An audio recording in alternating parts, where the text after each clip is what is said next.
ಎಲ್ಲರಿಗೂ ನಮಸ್ಕಾರ. ಕೃಷ್ಣಾವತಾರದ ಕಥೆಯನ್ನು ಮತ್ತೆ ಮುಂದುವರಿಸ್ತಾ ಇದ್ದೀನಿ.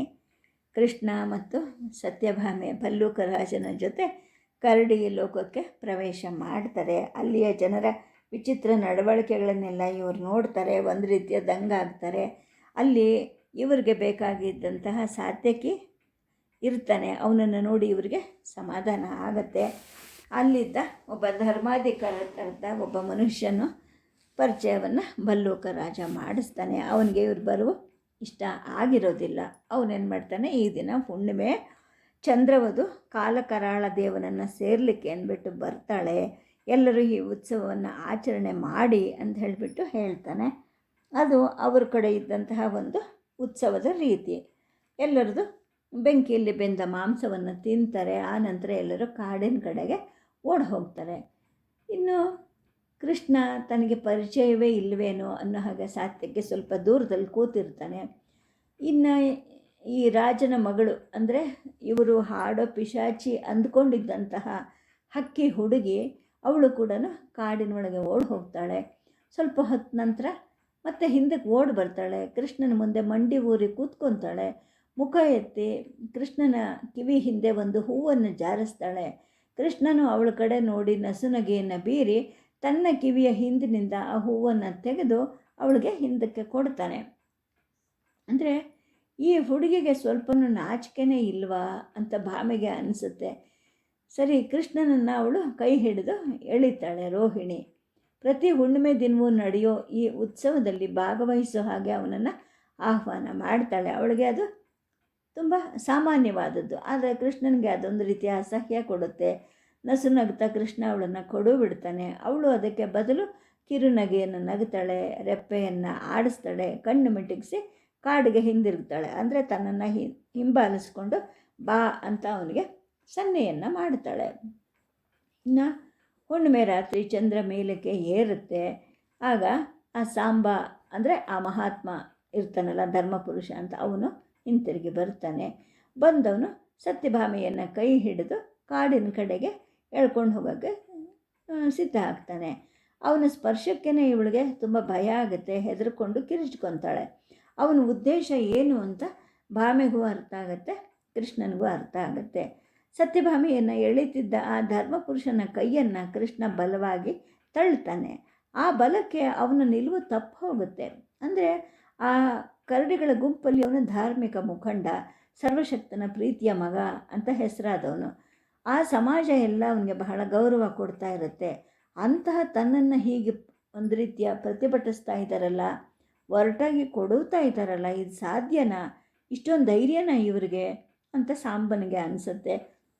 ವೇದಿಕೆ ಸುತ್ತ ಕೂತಿದ್ದ ಗಂಡಸರು, ಹೆಂಗಸರು ಮತ್ತು ಕಾಡಿಂದ ಹೊರಗಡೆ ಬರ್ತಿದ್ದವರು ಎಲ್ಲರೂ ಕೂಡ ಈ ಅಧಿಕ ಪ್ರಸಂಗಿಯ ಅಪರಿಚಿತನನ್ನು ನೋಡ್ತಾರೆ. ನಮ್ಮ ಮಹಾಪುರುಷನನ್ನು ಇವರು ನಾಶ ಮಾಡೋಕ್ಕೆ ಹೊರಟಿದ್ದಾರಲ್ಲ, ಇವರು ಇದೇನಿದು, ನೋಡಿಬಿಡೋಣ ಅಂತ ಒಂದು ರೀತಿಯ ವಿಚಿತ್ರ ಸಂತೋಷದಿಂದ ಎಲ್ಲರೂ ಅಲ್ಲಿ ಕೂತ್ಕೊಳ್ತಾರೆ ನೋಡೋಕ್ಕೆ ಅಂತ. ಏಕೆಂದರೆ ಆ ಮಹಾಪುರುಷನ ಮಾತೇ ಅಲ್ಲಿ ಅಪ್ಪಣೆ ಇದ್ದಂಗೆ ಆ ಸಮಾಜದಲ್ಲಿ. ಅಂತಹ ಮಹಾಪುರುಷನನ್ನು ಈ ಮನುಷ್ಯ ಎದುರಿಸ್ತಾ ಇದ್ದಾನಲ್ಲ, ಮುಂದೇನಾಗಬಹುದು ಅನ್ನೋ ಒಂದು ಆತಂಕನೂ ಕೂಡ ಆ ಜನರಲ್ಲಿ ತುಂಬಿಬಿಟ್ಟಿರುತ್ತೆ. ಇನ್ನು ಸಾತ್ಯಕಿ ತನ್ನ ಸ್ಥಳದಿಂದ ನಿಧಾನವಾಗಿ ಎದ್ದು ಬಂದು ಕೃಷ್ಣನ ಹತ್ರ ನಿಂತ್ಕೊಳ್ತಾನೆ. ಏಕೆಂದರೆ ಅಗತ್ಯ ಆದರೆ ಅವನಿಗೆ ಸಹಾಯ ಮಾಡಬೇಕು ಅನ್ನೋ ಉದ್ದೇಶದಿಂದ. ಇಷ್ಟೆಲ್ಲ ಆಗೋಷ್ಟರಲ್ಲಿ ಕೃಷ್ಣ ತಳ್ಳಿದ ರಭಸಕ್ಕೆ ಮುಗ್ಗರಿಸ್ತಿದ್ದಂತಹ ಸಾಂಬ ಮತ್ತೆ ಸರಿಯಾಗಿ ಎದ್ದು ನಿಂತ್ಕೊಳ್ತಾನೆ. ಅವನಿಗೂ ಸತ್ಯಭಾಮೆಗೂ ಮಧ್ಯ ಕೃಷ್ಣ ಬಂದು ನಿಂತ್ಕೊಳ್ತಾನೆ. ಆ ಧಾರ್ಮಿಕ ಪುರುಷ ಸಿಟ್ಟಿನಿಂದ ಗುರುಗುಟ್ಕೊಂಡು ಕೃಷ್ಣನ ಕಡೆಗೆ ಭೀಕರವಾಗಿ ನುಗ್ಗುತ್ತಾನೆ. ತನ್ನ ದೇಹದ ಸರ್ವಶಕ್ತಿಯನ್ನು ಉಪಯೋಗಿಸಿ ತನ್ನ 2 ಕೈಗಳಿಂದ ಅವನನ್ನು ಸುತ್ತಗಡ್ತಾನೆ. ಅಂದರೆ ಕೊಲೆಗಡಕ ಕರಡಿ ಹಾಗೆ ಕೃಷ್ಣನ ಮೂಳೆಯನ್ನು ಮುರಿಬೇಕು ಅನ್ನೋದು ಅವನ ಉದ್ದೇಶವಾಗಿರುತ್ತೆ. ಕೃಷ್ಣನಿಗೆ ಇದು ತಕ್ಷಣ ಗೊತ್ತಾಗುತ್ತೆ. 1-2 ಗಳಿಗೆಯಲ್ಲಿ ಈ ಮಹಾಪುರುಷನ ಭಲ್ಲೂಕ ಆಲಿಂಗನದಿಂದ ತನ್ನ ಮೂಳೆ ಮುರಿದೇ ಹೋಗ್ಬಿಡುತ್ತೆ. ಈಗ ತಾನು ಸಾವಿನ ಪಟ್ಟನ್ನು ಹಾಕಲೇಬೇಕು ಅಂತ ಕೃಷ್ಣನಿಗೆ ಅನಿಸುತ್ತೆ. ಆ ಸಾವಿನ ಪಟ್ಟು ಅನ್ನೋ ಒಂದು ಕುಸ್ತಿ ಪಟ್ಟು ಅವನಿಗೆ ಬಹಳ ಸುಲಭವಾಗಿ ಗೊತ್ತಿರುತ್ತೆ. ಸಾಂಬನ ತೋಳು ಬಹಳ ಬಲವಾಗಿ ಕೃಷ್ಣನ ಪಕ್ಕೆಲುಬುಗಳನ್ನು ಒತ್ತುತ್ತಾ ಇರುತ್ತವೆ. ಅಂದರೆ ಅವನ ಪಕ್ಕೆಲುಬುಗಳನ್ನು ಮುರಿದು ಬಿಡಬೇಕು ಅಂತ ಅವನು ಪ್ರಯತ್ನ ಮಾಡ್ತಿರ್ತಾನೆ. ಆದರೂ ಕೂಡ ಕೃಷ್ಣ ತನ್ನ ಕೈ ಚಾಚ್ತಾನೆ, ಅವನ ಕೂದಲನ್ನು ಹಿಡಿದು ಅವನ ತಲೆಯನ್ನು ಮುಂದಕ್ಕೆ ಎಳೀತಾನೆ, ಕೆಳಕ್ಕೆ ಬಗ್ಗಿಸ್ತಾನೆ. ಆಮೇಲೆ ತನ್ನ ಬಲಗೈನ ಅಂಚಿನಿಂದ ಆ ಮಹಾಪುರುಷನ ಕುತ್ತಿಗೆ ಮೇಲೆ ತೀವ್ರ ವೇಗದಲ್ಲಿ ಒಂದು ಏಟನ್ನು ಕೊಡ್ತಾನೆ. ಬೆರಳು ಎಲ್ಲವನ್ನು ಒತ್ತಿ ಹಿಡಿದು ಗಟ್ಟಿಯಾಗಿ ನೆಟ್ಟಿಗೆ ಇಟ್ಟುಕೊಂಡು ಹೆಬ್ಬೆರಳು ಅದಕ್ಕೆ ಒತ್ತಾಸೆಯಾಗಿ ಅಚಲವಾಗಿ ಇರೋಕ್ಕೆ ಬಿಚ್ಚಿಕೊಂಡಿದ್ದ ಅಂಗೈಯಿಂದ ಫಟ್ ಅಂತ ಹೊಡಿತಾನೆ. ಕೊಡಲಿಯ ಪೆಟ್ಟಿನ ಹಾಗೆ ಸಾಂಬನ ಕುತ್ತಿಗೆ ಮೇಲೆ ಆ ಏಟು ಬೀಳುತ್ತೆ. ಆಗ ಕೃಷ್ಣನ ಪಕ್ಕೆಲುಬುಗಳ ಮೇಲೆ ಇದ್ದ ಭಾರ ಕಡಿಮೆ ಆಗುತ್ತೆ. ಸಾಂಬನಿಗೆ ಇನ್ನೂ ಆಶ್ಚರ್ಯ ಕಳೆಯೋಕ್ಕೆ ಮುನ್ನನೇ ಕೃಷ್ಣ ವೇಗವಾಗಿ ಅವನ ಕೂದಲನ್ನು ಹಿಡಿದು ತಲೆಯನ್ನು ಮೇಲಕ್ಕೆ ಎತ್ತುತ್ತಾನೆ. ತನ್ನ ಬಿಚ್ಚುಗೈಯಿಂದ ಅವನ ಗಂಟಲಿಗೆ ಮೇಲ್ಮೊಗನಾಗಿ ಮತ್ತೆ ಹೊಡಿತಾನೆ. ಈ ಒಂದು ಪಟ್ಟಿಗೆ ಸಾಂಬನ ಕುತ್ತಿಗೆ ಮುರಿದು ಹೋಗುತ್ತೆ. ಅವನು ಆತಂಕದಿಂದಲೇ ಕೃಷ್ಣನನ್ನು ನೋಡ್ಕೊಳ್ತಾ ನೆಲಕ್ಕೆ ಕೂಸಿದು ಬಿದ್ದು ಸತ್ತು ಹೋಗ್ತಾನೆ. ಇನ್ನು ಉತ್ಸವ ಭಯಂಕರ ದುರಂತ ಆಗೋಯಿತು. ಕರಡಿ ಮನುಷ್ಯರು ಎಲ್ಲರೂ ದಂಗ ಬಡದು ನಿಲ್ತಾರೆ, ಎಲ್ಲರೂ ನಿಶ್ಚಲರಾಗಿ ನಿಂತ್ಕೊಂಡ್ಬಿಡ್ತಾರೆ. ಭಲ್ಲೂಕ ಲೋಕ ಹಿಂದೆ ಎಂದು ಕೇಳದೇ ಇದ್ದಂತಹ ಒಂದು ವಿಚಿತ್ರ ಕೂಗು ಎಲ್ಲರ ಗಂಟಲಿಂದಲೂ ಕೂಡ ಹೊರಡುತ್ತೆ. ಒಂದು ರೀತಿಯ ದೀರ್ಘವಾದ ಗೋಳಾಟ ಕೂಡ ಅಲ್ಲಿ ಪ್ರಾರಂಭ ಆಗುತ್ತೆ. ಏಕೆಂದರೆ ಈ ಸರ್ವಶಕ್ತ ಭಗವಂತನಿಗೆ ಈ ಸಾಂಬ ಅನ್ನೋನು ಪ್ರೀತಿಯ ಪುತ್ರ, ಇವನು ಅಜೇಯ ಪುರುಷ, ಅತಿಮಾನವ ಶಕ್ತಿ ಅವನಿಗಿದ್ದು ಅಂತ ಎಲ್ಲರೂ ತಿಳ್ಕೊಂಡಿರ್ತಾರೆ. ಅಂಥವನು ಒಂದೇ ಒಂದು ಕ್ಷಣದಲ್ಲಿ ಹೀಗೆ ಕೆಳಗುರುಳಿದ್ದಾನೆ, ಸತ್ತೇ ಹೋಗಿದ್ದಾನೆ. ಕಾಲಕರಾಳ ಭಗವಂತ ತನ್ನ ಪ್ರೀತಿಯ ಮಗನಿಗೆ ಯಾವುದೇ ಸಹಾಯವನ್ನೇ ಕೊಟ್ಟಿಲ್ಲ. ಅದರ ಬದಲು ಈ ಅಪರಿಚಿತನಿಗೆ ಅವನು ಹೇಗೆ ಸಹಾಯ ಮಾಡ್ದ, ತನ್ನ ಮಗನೇ ಸಾಯಲಿಕ್ಕೆ ಅವನು ಹೇಗೆ ಬಿಟ್ಟ ಅಂತ ಅಲ್ಲಿದ್ದವ್ರಿಗೆಲ್ಲರಿಗೂ ಒಂದು ರೀತಿಯ ಆಶ್ಚರ್ಯ ಆಗುತ್ತೆ. ಇನ್ನು ಭಲ್ಲೂಕರಾಜ ಜಾಂಬುವಂತ ಸಾಂಬನ ಮೃತದೇಹದ ಬಳಿಗೆ ಬಂದು ನಿಂತ್ಕೊತಾನೆ. ಆಶ್ಚರ್ಯ ತುಂಬಿದ ಕಣ್ಣುಗಳಿಂದ ಕೃಷ್ಣನ ಕಡೆಗೆ ನೋಡ್ತಾ ಇರ್ತಾನೆ.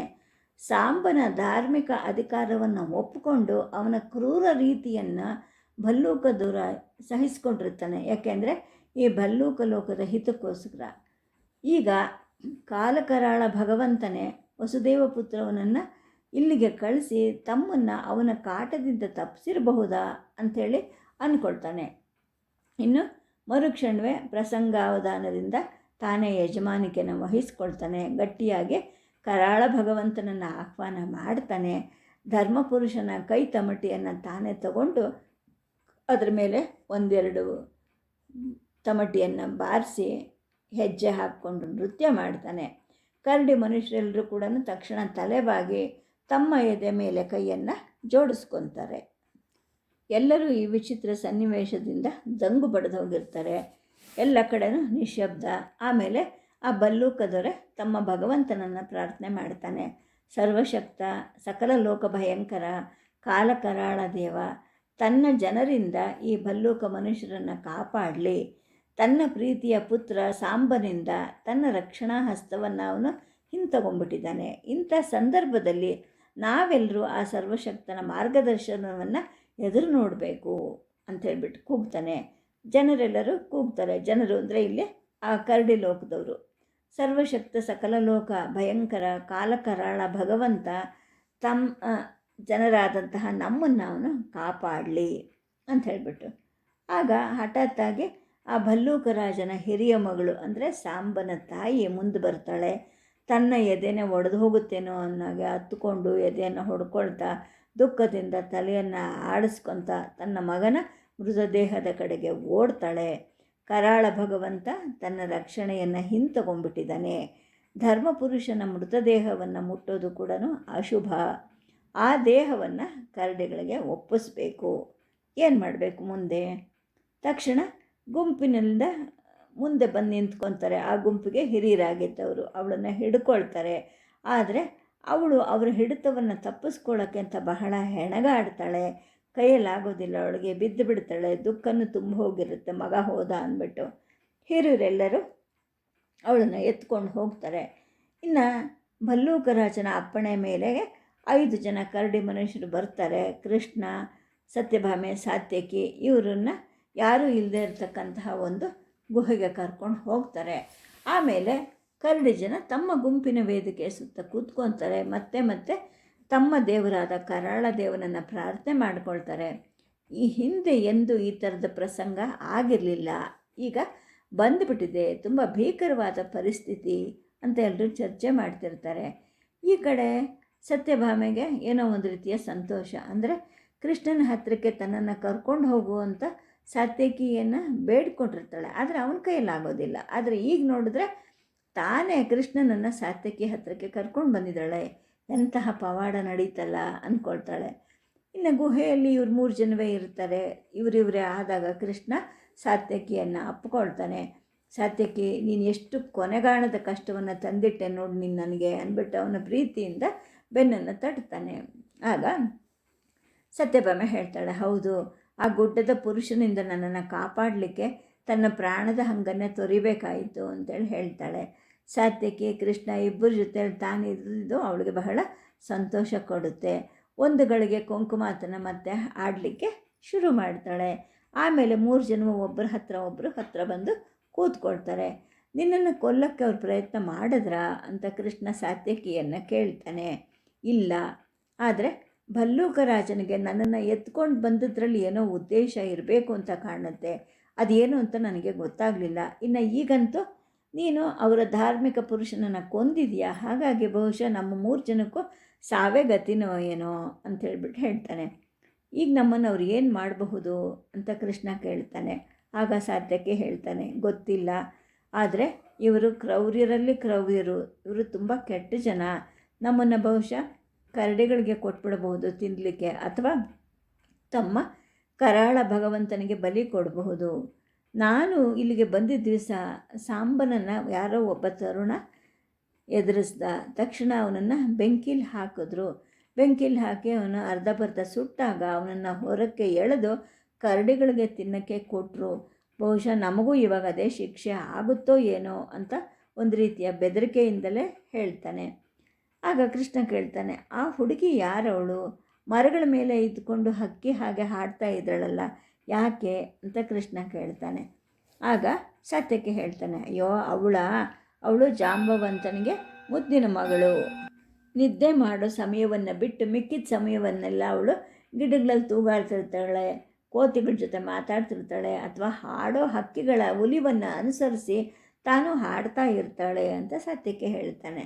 ಆಗ ಕೃಷ್ಣ ಹೇಳ್ತಾನೆ, ನನಗೆ ಅವಳು ಉದ್ದೇಶಪೂರ್ವಕವಾಗಿ ನಮ್ಮನ್ನು ಇಲ್ಲಿಗೆ ಕರ್ಕೊಂಡು ಬಂದಿದ್ದಾಳೆ ಅಂತ ಅನ್ನಿಸ್ತಾ ಇದೆ.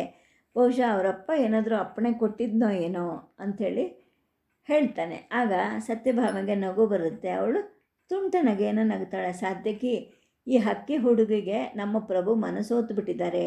ಅವಳನ್ನು ಹಿಂಬಾಲಿಸಿ ಈ ಭಲ್ಲೂಕ ಲೋಕಕ್ಕೆ ಬಂದ್ವಿ. ಈಗ ಅವಳು ಪ್ರಭುವನ್ನು ತನ್ನ ಗಂಡ ಅಂತ ಆರಿಸ್ಕೊಂಡಿದ್ದಾಳೆ ಅಂಥೇಳ್ಬಿಟ್ಟು ಕೃಷ್ಣನ ಕಡೆ ನೋಡಿ ಸಿಟ್ಟನ್ನು ಅಭಿನಯಿಸಿ ತೋರಿಸ್ತಾಳೆ. ಅವಳ ಮಾತಿಗೆ ಕೃಷ್ಣ ಒಂದು ಕಿರುನಗೆಯನ್ನು ನಗ್ತಾನೆ. ಶಮಂತಕಮಣಿ ಎಲ್ಲಿದೆ ನಿನಗೆ ಗೊತ್ತಾ ಅಂತ ಸಾತ್ಯಕಿಯನ್ನು ಕೇಳ್ತಾನೆ. ಇಲ್ಲ ಅಂತ ಸಾತ್ಯಕ್ಕೆ ಹೇಳ್ತಾನೆ. ಆಗ ಕೃಷ್ಣ ಹೇಳ್ತಾನೆ, ಖಂಡಿತ ಇಲ್ಲೇ ಎಲ್ಲೋ ಇರಬೇಕು, ಏಕೆಂದರೆ ಅದನ್ನು ತೂಗ ಹಾಕಿದ ಬಂಗಾರದ ಸರದ ಒಂದು ತುಂಡನ್ನು ನಾನು ಹುಡುಕಿದೆ.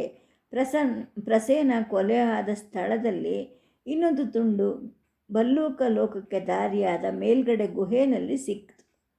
ಇನ್ನು ಜಾಂಬವಂತ ಬಹುಶಃ ಆ ಮಣಿಯನ್ನು ಇಲ್ಲಿಗೆ ತಂದಿರಬೇಕು ಅಂತ ಕಾಣುತ್ತೆ. ಅಲ್ಲಿ ಸತ್ತು ಬಿದ್ದ ಸಿಂಹದ ಕಾಲಿನಲ್ಲಿ ಕರಡಿಯ ಚರ್ಮದ ತುಂಡಿತ್ತು. ಅದು ಈ ದೊರೆಯ ಭಾತೃಪುತ್ರ ಭಲ್ಲೂಕನ ಹೆಗಲಿಂದ ಕಿತ್ತಿದ್ದು ಅಂತ ಅವನನ್ನು ನೋಡಿದಾಗ ನನಗೆ ಸ್ಪಷ್ಟ ಆಯಿತು ಅಂಥೇಳಿ ಹೇಳ್ತಾನೆ. ಆಗ ಸಾತ್ಯಕಿ ಕೇಳ್ತಾನೆ, ಮುಂದೆ ನಮ್ಮ ಗತಿ ಏನಾಗುತ್ತಪ್ಪ ಅಂತ.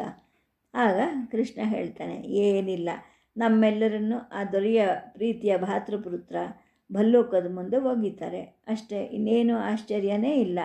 ಇನ್ನು ಈ ಸತ್ಯಭಾಮೆಯ ಮೈನ ಮಾಂಸಕ್ಕಿಂತ ಸವಿಯಾಗುತ್ತಾ ಅದಕ್ಕೆಂದು ಸಿಕ್ಕಿರೋಕ್ಕಿಲ್ಲ ಅಂತ ಹೇಳ್ಬಿಟ್ಟು ಕೃಷ್ಣ ಕೂಡ ಜೋರಾಗಿ ನಗ್ತಾನೆ. ಆಗ ಸತ್ಯಭಾಮೆನೂ ನಗ್ತಾಳೆ. ನಾವು 3 ಒಟ್ಟಿಗೆ ಅವನ ಹೊಟ್ಟೆ ಒಳಗೆ ಹೋಗ್ತೀವಲ್ಲ, ಅದೇ ಸಂತೋಷ ನನಗೆ. ಆದರೆ ಆ ಹಕ್ಕಿ ಹುಡುಗಿ ನಿಮ್ಮನ್ನು ಅಪಹರಿಸ್ಬಿಟ್ರೆ ಅನ್ನೋದೊಂದು ನನಗೆ ಆತಂಕ ಅಂತ ಹೇಳ್ಬಿಟ್ಟು ನಗ್ತಾನೆ ಹೇಳ್ತಾಳೆ. ಅವಳಿಗೆ ಮನಸ್ಸಿನಲ್ಲಿ ಒಂದು ಆತಂಕ ಇದ್ದೇ ಇರುತ್ತೆ. 3 ಜನವು ಒಟ್ಟಿಗೆ ಸತ್ತು ಹೋದರೆ 3 ಜನವು ಆ ಕರಡಿ ಹೊಟ್ಟೆಯಲ್ಲಿ ಇರ್ತೀವಿ. ಅದ್ರ ಬದಲು ನನ್ನನ್ನು ಸಾತ್ಯಕಿಯನ್ನು ಅಲ್ಲಿ ಕೊಟ್ಟು ಕೃಷ್ಣನನ್ನು ಅವಳು ಮದುವೆ ಆಗಿಬಿಟ್ರೆ ಅನ್ನೋ ಒಂದು ಆತಂಕ ಅವಳ ಕಣ್ಣಲ್ಲಿ ಕುಣಿತಾ ಇರುತ್ತೆ. ಇನ್ನು ಕಾವಲುಗಾರರನ್ನು ಗಮನಿಸದೆ ಊರಿ ಬೆಕ್ಕು ಗುಹೆ ಒಳಗಡೆ ಬರ್ತಾ ಇರುತ್ತೆ. ಏನಾದರೂ ಆಗಲಿ ಈ ಊರಿಯ ಮತ್ತು ಅವಳ ಮರಿಯ ಪೀಡೆ ನಮಗೆ ತಪ್ಪುತ್ತೆ ಅಂತ ಹೇಳಿಬಿಟ್ಟು ಕೃಷ್ಣ ನಗ್ತಾನೆ ಹೇಳ್ತಾನೆ. ಆ ಬೆಕ್ಕಿನ ಮರಿ ಗಂಭೀರವಾಗಿ ತಾಯಿ ಹಿಂದೆ ಬರುತ್ತೆ. ಪ್ರತಿಯೊಬ್ಬರನ್ನು ನೋಡಿಬಿಟ್ಟು ಮೆಲ್ಲಿಗೆ ಕೃಷ್ಣನ ಹತ್ತಿರಕ್ಕೆ ಬಂದು ಅವನ ತೊಡೆ ಮೇಲೆ ಕೂತ್ಕೊಳ್ಳುತ್ತೆ. ಅಲ್ಲಿದ್ದ ಹಸಿರು ಎಲೆಗಳ ಹಾಸಿಗೆ ಮೇಲೆ 3 ಜನ ಮಲ್ಕೊಳ್ತಾರೆ. ಆವತ್ತಿನ ರಾತ್ರಿ ಅವರಿಗೆ ಬಹಳ ಉದ್ವೇಗಕರವಾಗಿ ಕಳೆಯುತ್ತೆ. ಏಕೆಂದರೆ ಹೊರಗಡೆ ಕರಡಿ ಮನುಷ್ಯರ ಗಟ್ಟಿಯಾದ ಚರ್ಚೆ ನಡೀತಾ ಇರುತ್ತೆ. ರಾತ್ರಿ ಬಹಳ ಹೊತ್ತುವರೆಗೂ ಚರ್ಚೆ ನಡೀತಿರುತ್ತೆ. ಅದೇನು ಅಂತ ಇವ್ರಿಗೆ ಸ್ಪಷ್ಟವಾಗಿ ಅರ್ಥ ಆಗೋದಿಲ್ಲ. ಇವ್ರಿಗೆ ನಿದ್ದೆ ಬಂದುಬಿಡುತ್ತೆ, ನಿದ್ದೆ ಮಾಡ್ತಾರೆ. ಇನ್ನು ಬೆಳಕು ಹರಿಯುತ್ತೆ. ಬೆಳಕು ಹರಿಯೋ ಒಂದು ಸೂಚನೆಯ ಹಾಗೆ ಆ ಹಕ್ಕಿ ಹುಡುಗಿ ಒಂದು ಹಕ್ಕಿಯ ಉಲಿವನ್ನು ನುಡಿತಾಳೆ. ಕೃಷ್ಣನನ್ನು ಆ ಸದ್ದು ಎಬ್ಬಿಸುತ್ತೆ. ಅದಕ್ಕೆ ಪ್ರತಿಯಾಗಿ ಇವನು ಕೂಡ ತನ್ನ ಕೊಳಲನ್ನು ಬಾರಿಸ್ತಾನೆ. ಇಬ್ಬರು ಒಬ್ರಿಗೊಬ್ಬರು ಸವಾಲು ಹಾಕ್ಕೊಳ್ತ ಅವಳು ಹಕ್ಕಿಯ ಹುಲಿವನ್ನು ಹಾಡ್ತಾ ಇರ್ತಾಳೆ, ಇವನು ಕೊಳಲನ್ನು ಬಾರಿಸ್ತಾ ಇರ್ತಾನೆ. ಹಾಗೆ ನಿಧಾನವಾಗಿ ಸಮಯ ಕಳೆಯುತ್ತೆ. ಹೊತ್ತು ಮೇಲೆ ಇರುತ್ತೆ. ಆ 3 ಜನನನ್ನು ಇಟ್ಟಿದ್ದ ಗುಹೆಯ ಬಾಗಿಲಿಗೆ ಮುಚ್ಚಿದ್ದ ಬಂಡೆಯನ್ನು ಕಾವಲುಗಾರರು ಬರ್ತಾರೆ, ತೆಗಿತಾರೆ. ಇನ್ನು ಕೃಷ್ಣನನ್ನು ಮತ್ತು ಅವನ ಜೊತೆಗಾರರನ್ನು ಕಾವಲುಗಾರರು ಒಳಗೆ ಕರ್ಕೊಂಡು ಹೋಗ್ತಾರೆ. ಅಲ್ಲಿ ಅವರಿಗೆ ಸ್ನಾನವೂ ಆಗುತ್ತೆ. ಬೆಳಗಿನ ಆಹ್ನಿಕ ಮುಗಿಯುತ್ತೆ. ಹಿಂತಿರುಗಿ ಬರಬೇಕಾದ್ರೆ ಅನೇಕ ಭಲ್ಲೂಕ ಪುರುಷರು ಮೊಳಕಾಲುದ್ದ ನೀರಲ್ಲಿ ಕೂತ್ಕೊಂಡು ಮರಳನ್ನು ಮತ್ತೆ ಮತ್ತೆ ಉಜ್ಜುತ್ತಾ ಕೂತಿರ್ತಾರೆ. ಕೊನೆಗೆ ಅವ್ರ ಕೈಯಲ್ಲಿ ಬಂಗಾರದ ಪುಡಿ ಮಿನುಗ್ತಾ ಇರುತ್ತೆ. ಅವ್ರು ಮಾಡ್ತಿದ್ದನ್ನೆಲ್ಲ ಸತ್ಯಭಾಮೆ ನೋಡ್ತಾಳೆ. ಆಮೇಲೆ ಕೃಷ್ಣನ ಕಡೆಗೆ ತಿರುಗಿ ಹೇಳ್ತಾಳೆ, ಪ್ರಭು, ನಾವು ಆ ಪವಿತ್ರ ಗುಹೆಯಲ್ಲಿ ಬಂಗಾರದ ಪುಡಿಯನ್ನು ನೋಡಿದ್ವಲ್ಲ, ಅದು ಬಹುಶಃ ಈ ಹೊಳೆಯಿಂದ ಬಂದಿದ್ದಿರಬೇಕು ಅಂತ ಹೇಳ್ಬಿಟ್ಟು. ಕೃಷ್ಣ ಹೌದು ಅಂತ ಹೇಳ್ಬಿಟ್ಟು ಹೇಳ್ತಾನೆ. ಶಮಂತಕಮಣಿ ತನಗೆ ಕೊಡ್ತು ಅಂತ ನಿಮ್ಮಪ್ಪ ಹೇಳ್ತಾ ಇದ್ನಲ್ಲ, ಈ ಬಂಗಾರ ಎಲ್ಲ ಬಹುಶಃ ಈ ಭಲ್ಲೂಕ ಪುರುಷರು ಅವನಿಗೆ ಕೊಟ್ಟಿದ್ದು ಅಂತ ಕಾಣುತ್ತೆ. ಏಕೆಂದರೆ ಈ ಭಲ್ಲೂಕ ಸ್ತ್ರೀಯರಿಗೆ ಬಂಗಾರ ಅಂದರೆ ಅವ್ರಿಗೆ ಬೆಲೆ ಇಲ್ಲ. ಅವರು ನಿನಗಿಂತ ಮತ್ತು ನಿಮಗಿಂತ ಎಷ್ಟೋ ಬುದ್ಧಿವಂತರು. ನೀವು ಅಂದರೆ ಬಂಗಾರಕ್ಕೋಸ್ಕರ 100 ಸಲ ಆದರೂ ಧರ್ಮಭ್ರಷ್ಟರಾಗ್ತೀರ. ಅವ್ರಿಗೆ ಬಂಗಾರದ ಬಗ್ಗೆ ಯಾವುದೇ ಬೆಲೆ ಇಲ್ಲ. ಹಾಗಾಗಿ ನಿಮ್ಮಪ್ಪ ಕೇಳಿದ ತಕ್ಷಣ ಅದನ್ನು ತೆಗೆದು ಕೊಟ್ಟಿದ್ದಾರೆ ಅಂಥೇಳಿ ಹೇಳ್ತಾನೆ. ಗುಹೆಗೆ ಹಿಂದಿರುಗಿ ಹೋಗಿದ್ದ ಕಾವಲುಗಾರರು ಅವ್ರಿಗೆ ಒಂದಷ್ಟು ಆಹಾರವನ್ನು ತಂದು ಕೊಡ್ತಾರೆ. ಮಧ್ಯಾಹ್ನದ ಹೊತ್ತಿಗೆ ಸಾತ್ವಿಕಿಯನ್ನು ಕರ್ಕೊಂಡು ಹೋಗೋಕ್ಕೆ ಅಂತ ಒಬ್ಬ ಹಿರಿಯ ಬರ್ತಾನೆ. ಆಗ ಕೃಷ್ಣ ಅವನಿಗೆ ಹೇಳ್ತಾನೆ, ನೋಡು, ಹೋಗು, ಆದರೆ ಸಮಾಧಾನ ಕಳ್ಕೊಬೇಡ. ಅವರು ಒರಟಾಗಿ ನಡೆದರೂ ಕೂಡ ನೀನು ಸಿಟ್ಟು ಮಾಡ್ಕೋಬೇಡ. ಏಕೆಂದರೆ ನಮ್ಮದು ಬಹಳ ಸೂಕ್ಷ್ಮವಾದ ಪರಿಸ್ಥಿತಿಯಾಗಿದೆ. ಮಾತಲ್ಲಿ ಬಹಳ ಮಿತವಾಗಿರು. ನೀನು ಏನೂ ಮಾತಾಡಬೇಡ. ಇವರಿಗೆ ನಮ್ಮನ್ನು ಕಂಡ್ರೆ ಹೇಗೆ ಅನಿಸುತ್ತೋ ನಮಗೆ ಗೊತ್ತಿಲ್ಲ. ಸದ್ಯಕ್ಕೆ ಭಲ್ಲೂಕ ದೊರೆ ನಮಗೆ ಸ್ನೇಹಿತನಾಗಿದ್ದಾನೆ, ಮುಂದೆ ನೋಡೋಣ ಅಂತ ಕೃಷ್ಣ ಗೆಳೆಯನನ್ನು ಸಂತೈಸಿ ಕಳಿಸ್ತಾನೆ. ಸದ್ಯಕ್ಕೆ ಕಥೆಯನ್ನು ನಿಲ್ಲಿಸಿರ್ತೀನಿ. ನಮಸ್ಕಾರ.